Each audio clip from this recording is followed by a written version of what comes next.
Monday, week 2, June 1999. Last episode was King of the Ring pay-per-view. Good show. Stone Cold Steve Austin defeated Chris Candido to retain the title after some interference from Umaga and Ken Shamrock that was unintentionally cost Chris Candido the title. Triple H and The Rock put on an absolute classic with The Rock defeating Triple H. And those two will not be featured on tonight's show. That's how deep we are in the roster and storylines that I don't have to put my... And Undertaker. So 3 out of my top 5 guys aren't in tonight's episode. Which, I think is good because it keeps it fresh. And, all throughout, the whole story building, the show, everything's going well. We saw Al Snow turn heel on Mankind, and the Dudley Boys defeat Al Snow and Mankind. Val Venus unveiled a new film featuring William Regal's sister.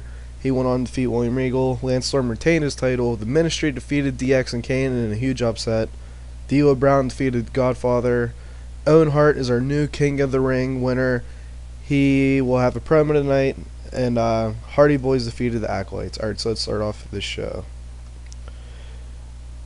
Ooh, wow.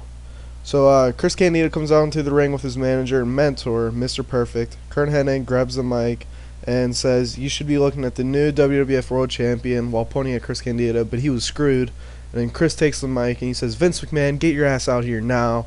Out comes Vince and he is fired up. "Don't you ever talk to me that way in my ring again." And Chris goes, "I would have won the title last night, but you and your idiot lackey screwed me. You are working with Stone Cold, aren't you?" "I am what?" "I hate Stone Cold so much. I was willing to work with your worthless ass, and look how far that got me. That no good SOB still has my title. Tonight, Stone Cold faces Umaga in a title match. When Umaga wins, I will give you a chance, but you have no chance in hell. Play my music," and leaves. So pretty much, Chris Candido and Vince are at odds. They were, one and the same last week, because, Stone Cold, personally, Stone Cold doesn't give a fuck about what the hell goes on.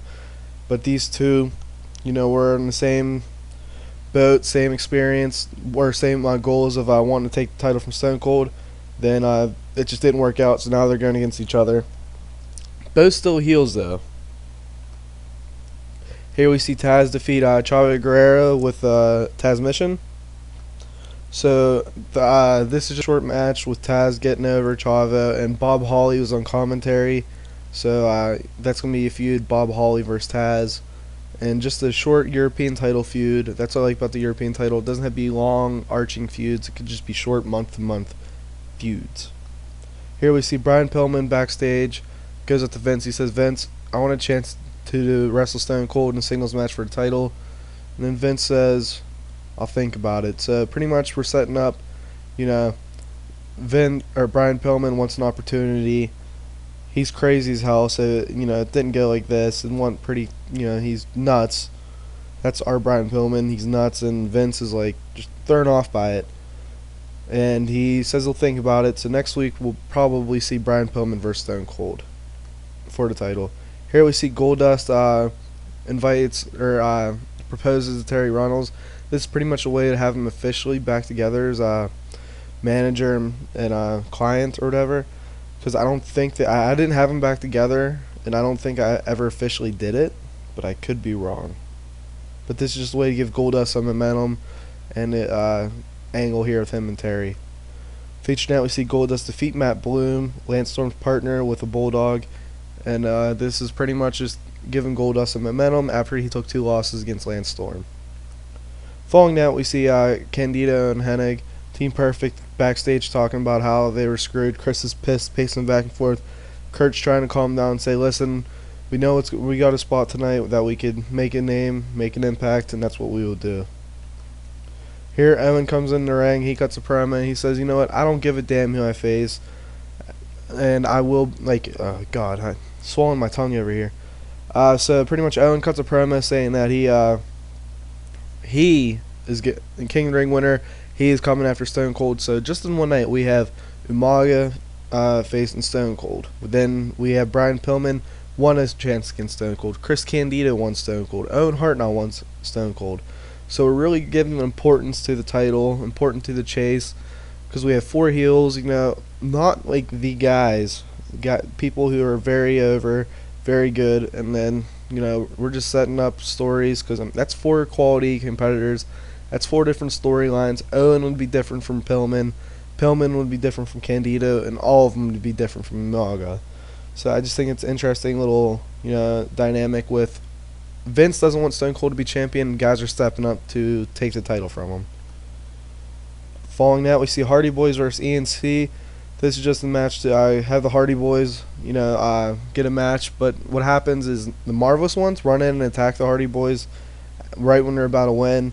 And this also is used as an experiment to see what kind of match these 2 teams will have, because obviously around this time they had that classic ladder match, first ever tag team ladder match in WWE.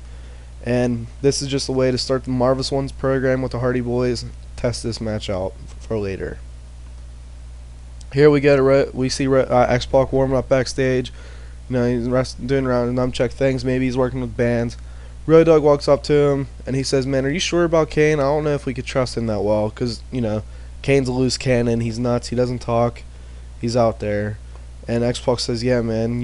He's good. He's good." And just we're planting seeds, I guess, with Road Dogg. Batista would be his Road Dogg too here. Didn't put him in an angle, but Road Dogg and Batista aren't exactly sold on Kane like X-Pac is.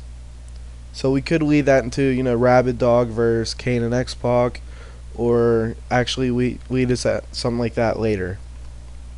Here we see Al Snow just attack Mankind from backstage. I was going to have Al Snow cut a promo on why he turned heel, but I figured we'd wait for that next week. So next week we'll have probably Pillman, Stone Cold, Al Snow cutting a promo on why he turned to Mankind. Triple H and Rock will appear on next week. A couple other different things I can't think of off the top of my head. Following that, we see Lance Storm versus Billy Kidman by pinfall. Just getting a good match here, having Lance Storm, just giving him momentum, because we're really pushing him over as not the leader of the Un-Americans, but a quality guy, really solidifying him in the mid card, and maybe even more. I put this steal the show since it was only 7 minutes long, and I figured why not? We'll test it out. And like I said, Billy Kidman, I have plans for by end of the year. Here the Marvelous Ones cut a promo on why they attacked the Hardy Boys. Sable's with them as always. And these are pretty much the New Age Outlaws, I guess, since Billy Gunn died in the game, which still blows my mind. And there's a funny story about that. So Billy died in TEW 2013, and then when I imported the mod from 13 to 16, I updated the database. I didn't delete Billy Gunn, so he's still technically in the game. I guess I could bring him back, but I don't know. I think it's fun having the game world be different than right now. How it actually happened. Even though a lot of our title reigns and stuff like that, definitely the world title has been very similar. Here we see Road Dogg versus Abyss. It ends in DQ when Abyss just starts beating the shit out of Road Dogg outside the ring or something. Then Kane comes down, makes a save. We have Edge here be the sacrificial lamb, because I think they're rated on entertainment, and Edge is the best one in entertainment wise. So we just had him take the choke slam. Here Stone Cold is backstage. He's talking trash. Owen Hart, Umaga, Candido, Pillman. He says, "I don't give a damn. I'm the world champ. If you want me, you know where to find me." Just a way to put over, once again, that a lot of people are coming after Stone Cold, and he doesn't give a damn at all, because he wants to be the champion, and he is the champion. Then you have Stone Cold. This is just him taking the microphone, does his catchphrase for fans. This is pretty much him just going to the ring and so forth. It's nothing. Here we see a hype video of Triple H and The Rock featuring like a recap of last night's match, maybe the interview beforehand, stuff like that. We get to our matchup with Umaga versus Stone Cold. Stone Cold defeats Umaga to retain, make defense number 4 of the title. Stone Cold performance of 100, Umaga performance of 71. Really love having those stats there, because you know who is over, who is doing good based on what you were rated on. And then Umaga got distracted by Chris Candido in a match. Forgot about that. So pretty much Stone Cold and Umaga have it double down. The ref's counting. Chris Candido runs on the apron. Umaga swings at him and stunner. 1, 2, 3, something like that. just pretty much putting over at Candido's pissed that Umaga and Ken Shamrock cost him the title. Alright, we're reading that. What do we get punished for? Holding back. No big deal. Alright, and then we end the show with Owen Hart coming in and getting Stone Cold's face. Stone Cold, looks at him, flicks him off, just like in confrontation to end the show. So now Owen Hart and Stone Cold, we have that, and then Brian Pillman's in the mix, Umaga, Ken Shamrock, the Corporation's in the mix, Triple H, The Rock are in the mix. But right now we have like Owen Hart, Brian Pillman, and Chris Candido all in the mix with Stone Cold Steve Austin. Wow, a hell of a show. 91 rating. I don't think SmackDown's going to beat us because Candido with that fire promo, then Owen with why did I say fire? That great promo, and then I think we have another really good thing. I mean, the last two angles are really good as well. But yeah, I'm really interested. Maybe Owen can be thrown in the mix of the top heel, but I don't think that actually will work because I just, for whatever reason, haven't really pushed him as the top heel yet. Or possibly. Alright, let's look at them. Alright, so Macho Man. Hey, Goldberg.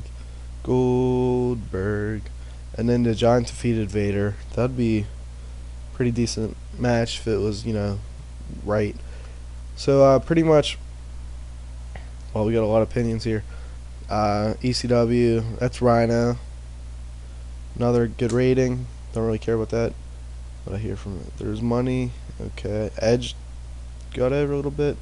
Mark Mayer doesn't connect with the fans. And Matt Hardy's going to be a star. Wow, that's Edge, Mero, and then what's it called? Matt Hardy. There we go. So here we're gonna advance. Because I haven't re-signed the Undertaker yet. Still waiting for him to make his decision. Me and WCW. I'm pretty interested to see where he goes. So I'll pause here and wait till we get to further notice what happens. Alright, so we have some emails here. Let's see what's going on.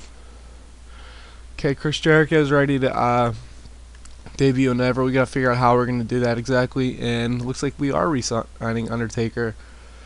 Whew, 83 per month. What's that? 83 times 5.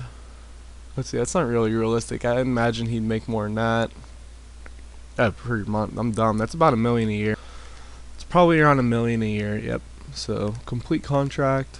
We re-signed Undertaker. We got to re-sign Rikishi. Chris Jericho is ready to debut in Ever. We're gonna hype that up, not make it happen, just instantly. We don't hype that up because really get him over. Alright, so that's going to be it for this episode. We're just going to look at Saturday. Aw, man, there goes Goldberg's hot streak. And Jericho lost last night. What the hell? So pretty much that's going to be it for this episode. Thank you for watching. It is 75 to 24, something like that. It'll be in the description of the episode. Thank you guys for watching. I hope you guys enjoy it. Let me know what you want to see, all that fun stuff.